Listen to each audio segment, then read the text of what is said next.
Hey, what's going on, everybody, and welcome back to Cinema Recap. Today we're going to take a look at that 2016 American action thriller film, Crim'nal. Spoilers ahead. We start off in the city of London. A man introduced as Bill Hope, a CIA intel agent, walking through the streets quickly. He picks up a duffel bag full of cash from a store when he notices a car following him. Inside the car's a suspicious-looking red-haired woman. There's some other people trying to catch him, but he manages to slip away by stealing a motorcycle. Back at CIA headquarters, Quaker Wells heads the operation to find and rescue Bill from the others who want him. They're watching surveillance cameras around London to get a lead and eventually spot Bill rushing through the underground train station. But the duffel bag is nowhere to be seen. Bill gets into a black cab, but not before the red-haired woman sees and reports the cab's license plate to Javier Heimdall, a Spanish anarchist, who then puts that plate number into his computer. Now in the cab, Bill borrows the driver's phone and sends out a quick text to Marta, a woman back at HQ. It explains that he can't make it back because there's too many people after him. Bill reroutes the driver to take him to the Deptford docks. However, Javier has hacked that cab's camera and the cab driver's phone, so he's rerouting the GPS to take Bill somewhere else. This isn't a cement factory. Bill soon realizes that they're in the wrong place when his cab driver is shot in the head. He makes his way out of the car and quickly runs out of bullets. Hot on his trail is that red-headed woman, as she catches Bill and ties him up. Javier eventually comes in, questioning Bill about the location of the Dutchman. Well, when Bill refuses, he tortures him. And by the time the CIA finds him, he's unconscious, unresponsive, and deemed dead. A few hours later, a government official busts into the office of Dr. Franks. Now, Frank's been experimenting with transferring abilities from a dead mammal to a live one. The CIA needs Frank to transfer the memories of their dead operatives to a different person.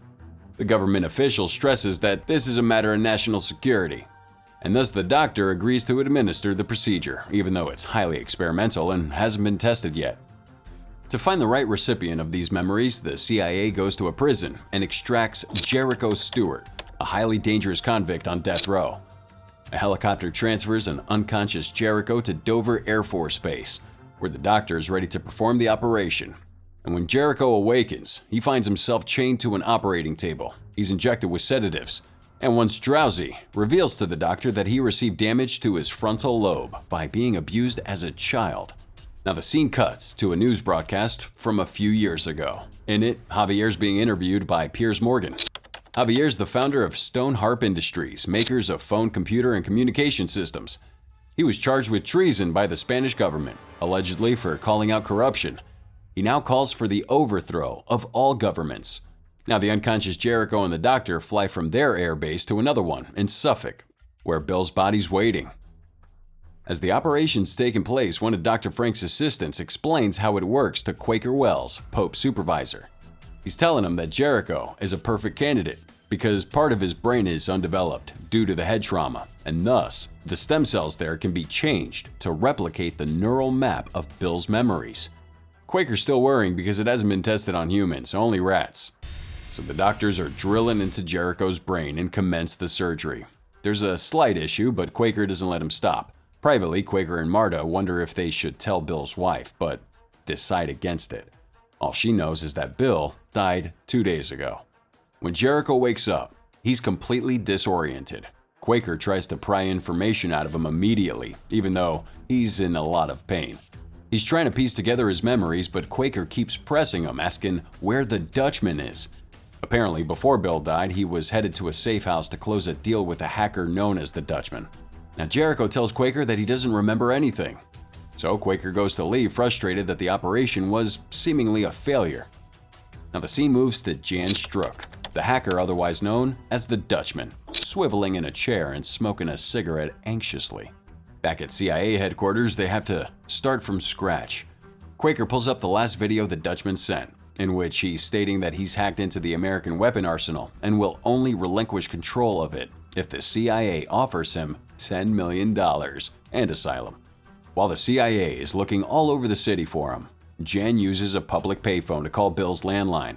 He reaches Bill's wife and tearfully informs that Bill's dead. Now that Jericho has proven useless, the CIA is tasked to kill him. Jericho realizes this while he's in the car, and although his hands are zip-tied together, he still manages to make the agents crash the car and escape. Free for the first time in years, Jericho heads to a shawarma shop and takes someone else's order, beats up a bunch of men, and steals a car as well. He drives around London with his stolen car, apparently having a good time. But slowly, Bill's memories begin to flash over his own, and he ends up at Bill's house, sneaking his way past the security system and getting inside. Bill's wife Jill is sound asleep, but Jericho uses duct tape to tie her down. And as he looks at her, more and more of Bill's memories resurface. Jericho's not understanding why he remembers certain things, like the PIN numbers to her credit card or Jill's name. So he robs the house, and Jill uses her unbound feet to activate the silent alarm, alerting the CIA. They call the house asking for a security code, but Jericho knows it because, of Bill's memories. So Jill manages to slip out of her restraints and rushes to her daughter's room, locking the door behind her. And Jericho drives off in that stolen vehicle. Now the Dutchman reaches out to different countries for protection and also plans a demonstration of his control over the weapons arsenal at 6 p.m. The Russians await the demonstration. Back at HQ, Quaker realizes from the home invasion and the car crash that Jericho not only escaped, but also that the operation was at least partially successful, so they go out to find him. Meanwhile, this man's wreaking havoc on the streets of London, and Bill's memories keep distracting him. He gets a flashback of bookshelves and ends up in a public library, asking the librarian to point him in the direction of George Orwell's books. In his visions, Jericho recalls Bill stashing the bag full of money in a library behind a shelf of Orwell novels. Now unable to locate the bag, Jericho then uses Bill's memories to access the CIA's phone tracking software. He uses it to locate Dr. Franks for medication to stop the crushing pain of Bill's memories. Once he contacts him, they go to a pharmacy, and Jericho tells the doctor about how Bill's personality and skill set is subconsciously slipping into his brain. He's also, for the first time, able to process emotions and hates it. Dr. Frank tells him that the memory repatterning might only last for 48 hours. Now out on the street, Jericho's handcuffed by the CIA.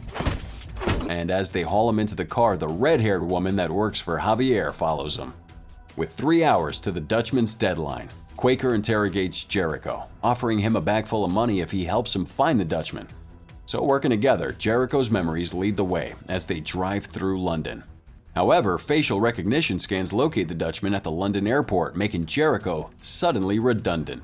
Well, Jericho's upset, robbed of his opportunity to collect that bag of money. And the CIA sends him home in one car as Quaker uses another to get to the airport. Now, unbeknownst to them, it was Javier who tricked the software to go off. The Dutchman is not actually at the airport.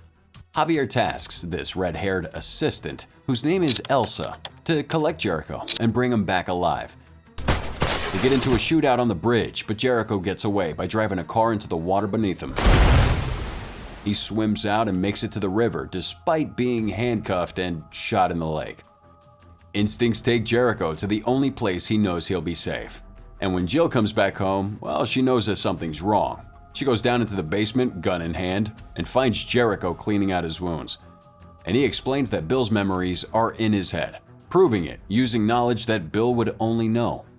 Jill's scared to turn her back on him, but he plainly states that it's impossible for him to hurt her because Bill's memories won't let him. Meanwhile, it's time for the Dutchman's demonstration. He fires off a U.S. nuclear missile from an underwater submarine, proving that he has access to American nuclear weapons.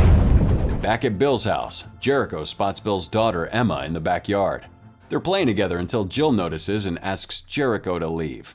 Emma seemed to enjoy his company, and before he leaves, they play piano together until Emma's bedtime. Now as he heads for the door, Jill asks him if he can feel what Bill used to feel. She reminds him of an old memory, like their wedding or Emma's birth, and they both get really emotional. So she asks him to stay. So the next morning, Jericho wakes up on the couch. Jill's offering him a cup of coffee, and the logo on the cup reminds him of the library where the bag of money was stashed. But before he leaves to get that bag, he tells Jill that he wishes he could keep being Bill. With Jericho gone, Jill gets Emma ready for the day, but is stopped when Elsa, Javier's assistant, appears, holding a gun to her head, asking where Jericho went. Well, Jericho's limping to the library and makes his way to the rare books collection. He spots that bag and grabs it, but then suddenly finds Javier there. Jericho remembers that he's the man who killed Bill. Now the scene cuts back to HQ. On their surveillance cameras, they spot Russian FSB operatives arriving in East London on a fishing boat. Quaker surmises that this means the Russians are making a move to get the Dutchman, so rushes out, ordering a helicopter to follow him. Javier and his associates have Jericho. They lead him to a car, with Jill and Emma already inside. All Javier wants is the location of the Dutchman. Jericho points him in the direction of a nearby building. Now the Russian team ends up at the university as well, with the CIA following closely. In the university dorm, Jan, the Dutchman, paces anxiously. The agents move in with orders to take out the Russian team, but to keep Jericho alive. There's a shootout at the university, with bullets being thrown from all sides. 3 different groups want the Dutchman. We have the CIA, the Russian FSB, and Javier's crew, with Jericho in tow. Elsa tells Javier that she'll handle it, and he leaves her to it. Jericho says that he knows a shortcut to the Dutchman, and leads the way, luring Javier's team to a random chemistry lab. Once they're distracted, he sets up a chemical explosion and bolts, running to really find the Dutchman this time. He's the first person to make it to him, and explains that he's going to honor Bill's deal with him by giving him the bag of money and a passport. He also asks Jan to set up the software on the computer to show him. Suddenly, Elsa bursts in through the door, shooting Jericho right in the chest and Jan in the knee. She wants the flash drive of the software Jan created, and he readily gives it to her. She quickly pops him with a bullet to the head and then calls up Javier to tell him that she has the flash drive and the Dutchman is dead. Now Jericho, still wounded, sneaks up behind her and knocks her out with a potted cactus. He takes her phone and the flash drive, and then steals an ambulance, all while bleeding out. The CIA bursts into the dorm room, late to the party, and finds Elsa and Jan both dead on the floor. Quaker orders for the computer to be scanned, while an agent looks out the window and reports a man fitting Jericho's description has stolen an ambulance. Now using her phone, Jericho hits up Javier for a meeting to exchange that flash drive for Jill and Emma's safety.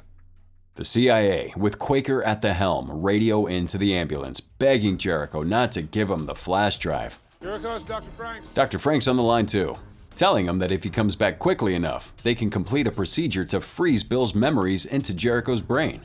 However, Jericho's certain that if he turns around and gives the flash drive over to the CIA, Javier's going to kill Jill and Emma, so he makes the difficult decision not to turn back. The ambulance is speeding down the road. We got the police and CIA in hot pursuit. But Jericho's dodging all of them as he makes his way to the meeting point Javier gave him, an airplane runway. Ambulance comes crashing to a halt and Jericho leaps out of the car with just a hatchet as a weapon. He rescues Jill, but Javier still has Emma. Once Jericho tosses the flash drive to him, he releases Emma. Then our boy tries to hit him with the hatchet but misses. Javier pulls out a gun and shoots him twice. Well, at this point, he's been shot at least 4 times in the past 2 days. Javier's plane successfully takes off, and he smugly opens his laptop, runs that flash drive software. As a souvenir, he sets up a missile to target the runway that Jericho, Emma, and Jill are still on. Late to the action once again, the CIA choppers touch down on the runway. Quaker receives a call about the missile that's minutes away from hitting all of them. Upset at Jericho for giving him the flash drive, he grabs that wounded man and yells at him for dooming them all. Jericho, however, keeps mumbling that he had Jan fix it. As it turns out, the software now reroutes all the missile to the coordinates of the person who sends them, meaning that the missile isn't headed for the runway, it's going right for Javier. And with that, his plane bursts into flames as they all watch. Our next scene shows Jericho alone on a beach, looking out into the water. It's the same beach from Bill's wedding photos. We're told that he hasn't been responsive, and the CIA brings Emma and Jill out to see if it'll trigger something in Jericho. They're keeping their guns on him as he interacts with Emma, who tells Jericho that she remembers him, even if he doesn't remember her. She hugs him tightly, and that seems to make Jericho remember everything. The agents look on in shock as the happy family hold hands, and the doctor asks Quaker what he'll do with Jericho. He merely replies that he's gonna offer him a job. And that wraps it up. If it was up to you, would you want your memories to be transferred into someone else's body after you died? Why don't you tell us in the comments below with that hashtag Cinema Recap. Till next time.